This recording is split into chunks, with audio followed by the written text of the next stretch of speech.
మాజీ ప్రధాని మన్మోహన్ సింగ్ మృతి మన దేశానికి తీరని లోటని ఈ సందర్భంలో తెలియజేస్తూ మందమరి పట్టణంలో మన్మోహన్ సింగ్ గారికి నివాళులర్పించడం జరిగింది. 2 నిమిషాల సంతాపం ప్రకటించడం జరిగింది.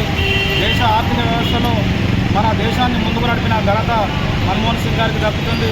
2 సార్లు అధికారం రావడంలో కూడా మన్మోహన్ సింగ్ గారు ఎంతో కృషి చేయడం జరిగింది.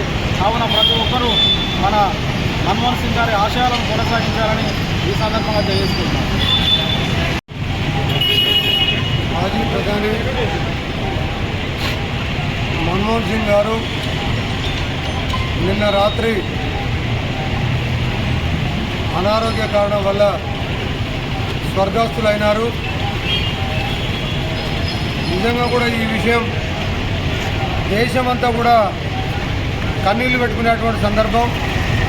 ఎందుకంటే ప్రధానిగా ఆయన దేశానికి చాలా సేవలు అందించడం జరిగింది.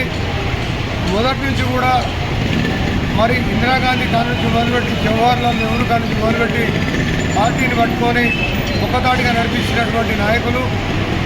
మరి మన దేశం ఆర్థిక పరిస్థితులలో ఉన్నప్పుడు ఆయన ఆర్థిక మంత్రిగా మన దేశాన్ని ఎంతో డెవలప్ చేసి ఒక దానికి తీసుకురాగలిగినటువంటి పరిస్థితి ఇచ్చినటువంటి నాయకుడు.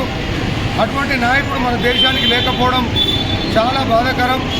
మన దేశానికి పెద్ద లోటుగా మరి కనబడుతూ ఉన్నది.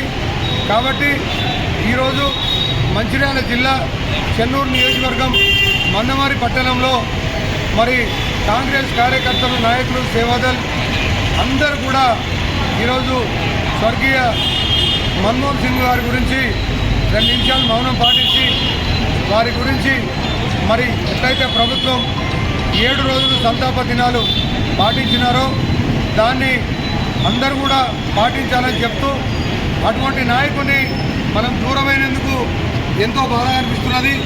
కాబట్టి మనము ఆ నాయకుడిని స్ఫూర్తిగా తీసుకొని ప్రతిసారి చేసేటువంటి కార్యక్రమంలో ఆయనను గుర్తించడం తప్పదని చెప్పి మీ అందరికీ తెలియజేస్తూ ఉన్నాను.